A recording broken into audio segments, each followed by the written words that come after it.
From tanse hanggang columns.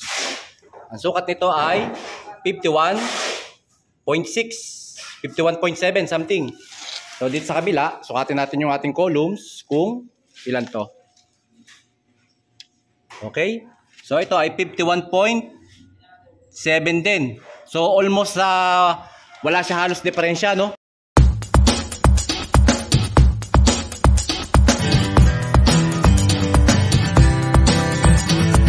At so yun mga bossing, welcome back sa ating channel muli, July Ems. And for today's video nga natin, ay mag-i-start na tayo ng plastering or yung palitada. So bali, ang gagawin natin sa video na to, ay ibabahagi ko sa inyo kung paano or saan kami kumukuha ng reference, mga sukat, eskwala, pagdating sa plastering.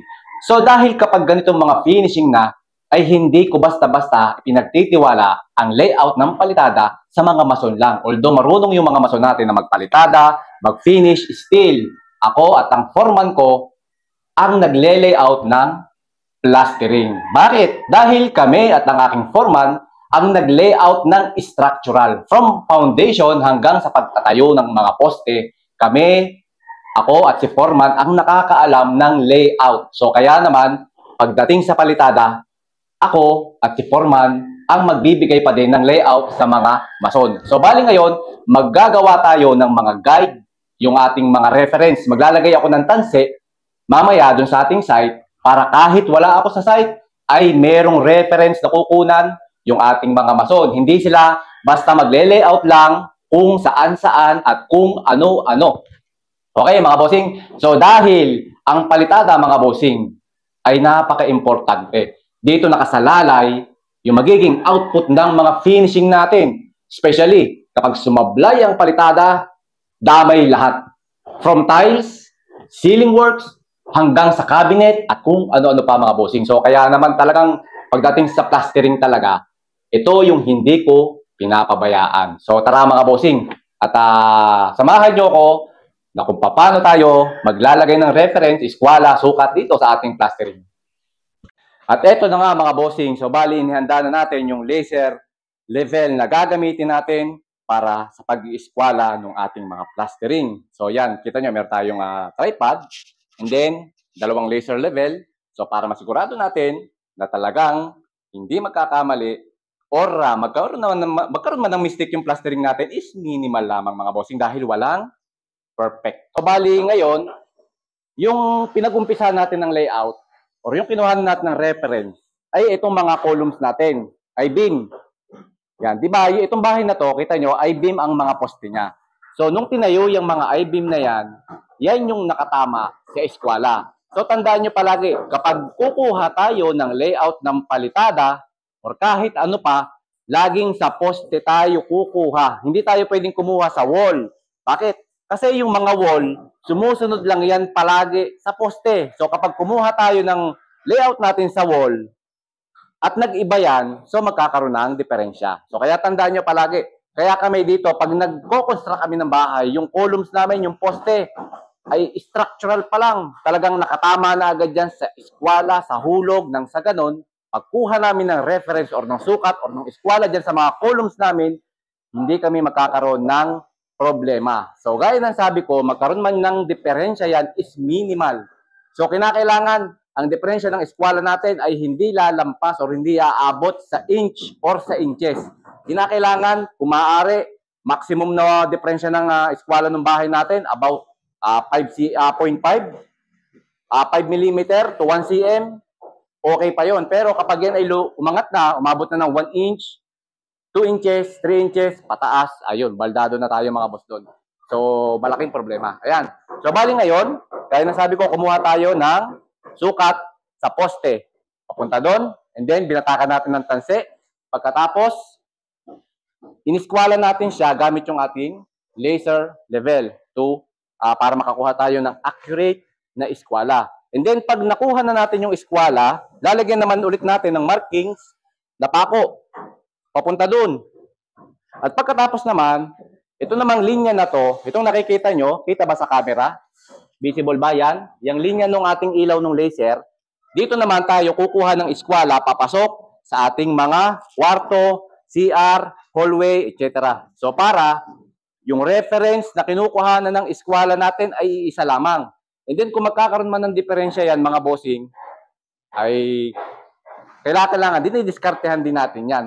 Doon na pumapasok yung daya-daya na hindi halata. Pero wag kayong magsasanay sa ganun. Kaya nasabi ko, kinakailangan kung maaari, minimal lang yung diferensya ng layout or pagka-eskwela ng bahay natin.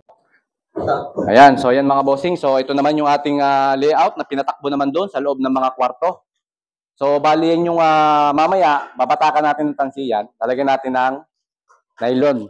So para pag nag-layout yung mga maso natin, diyan na sila kukuha ng reference or ng sukat. Papunta naman dun sa mga wall nila, yung mga gusto nilang palitadahan. At so yan na mga bossing. So natapos ko nang lagyan ng tanse itong ating nilayout kanina na iniskwala natin. So ang gagawin ko naman, i-double check ko naman itong mga wall natin galing sa tanse. So para makita ko kung meron bang adjustment na mangyayari dun sa eskwela natin o okay na yan. So ganun lang mga bossing. So ang gagawin naman ng mga maso natin, so katulad nito, pag magle-layout sila ng palitada sa wall na to, dito na sila kukuha ng reference sa tanse. Ang kinakailangan lamang magkapareho ng sukat yung ilalagay nilang tanse sa ilalim galing dito sa reference natin. So para hindi mawala sa eskwela at sukat itong mga pader natin. So ganun lang kabilis mga bossing, hindi na kailangan mag-eskwela ng mason. Hindi na kailangan gumamit ng eskwela. Ang gagawin lang nila, susukat lang sila dyan sa tansi na yan, pagle-layout nila. So ganun lang kabilis. So kinakailangan pati mga bossing ha, tandaan nyo, ang palitada natin, laging sa baba nang gagaling ang layout. Hindi tayo pwedeng kumuha ng layout sa ibabaw papunta sa baba. Dahil itong ilalim, ito kasi yung nakatama or yung mas accurate na nakatama doon sa mga butterboard pa lang natin nung inile-layout pa lang natin yung mga columns natin. So ngayon, pag nawala sa hulog, itong ating poste, halimbawa, still, mas malapit pa rin sa accuracy yung puno kasi doon nang galing yung mga sukat. Ayan mga bossing. So ganun lang kabilis or ganito lang yung ginagawa namin kapag magle-layout tayo ng palitada. So lalagyan lang natin ng reference na eskwela, na sukat. So para yung mga mason natin hindi na maliligaw, meron na silang guide. Ayan, so ayan mga bossing, i-check naman natin muna yung sukat ng ating layout. So para makita natin kung may diferensya ba yung bahay. So paalala ko lamang mga boss, itong nakikita nyo na tanse ay wala itong kinalaman sa mga sukat-sukat. Itong tansi na to ay kaya inilagay natin para sa eskwela. Para malaman natin kung eskwalado ba yung ating bahay. Na yung mga tansi na yan, gaya ng sabi ko, ang sukat niyan ay galing sa mga poste na nilagay natin do sa pinaka-poste ng bahay. So dapat kailangan magkapareho ng sukat yung tansi na yan galing sa mga poste. At pagkatapos, tsaka tayo mag-ieskwela. And then, ang gagawin natin, kaya tayo naglagay ng tansing ganyan, nag-eskwela para ma-secure at ma-check natin kung eskwalado ba yung mga walls natin. Kaya dapat kinakailangan, pag sinukat natin yung ating mga walls, kapag pareho yung sukat galing sa tanse, ibig sabihin, nasa eskwela yung ating mga pader.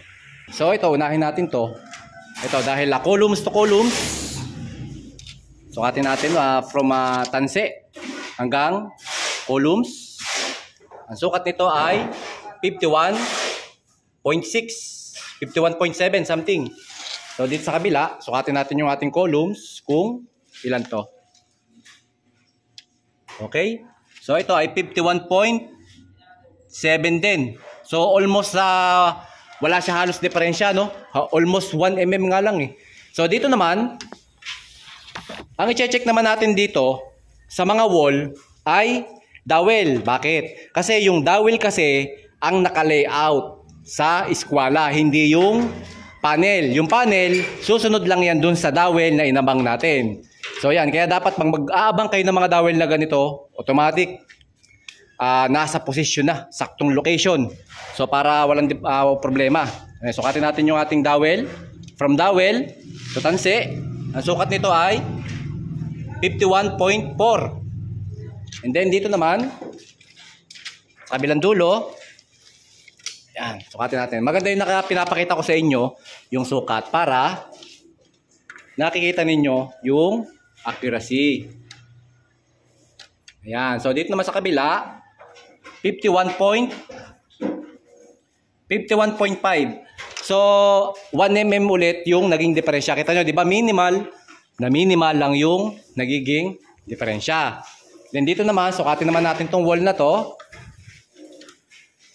Still, sa dowel pa rin tayo kukuha ng sukat. Dito sa poste kasi may columns to. Okay? 78.6. Dito naman sa kabila.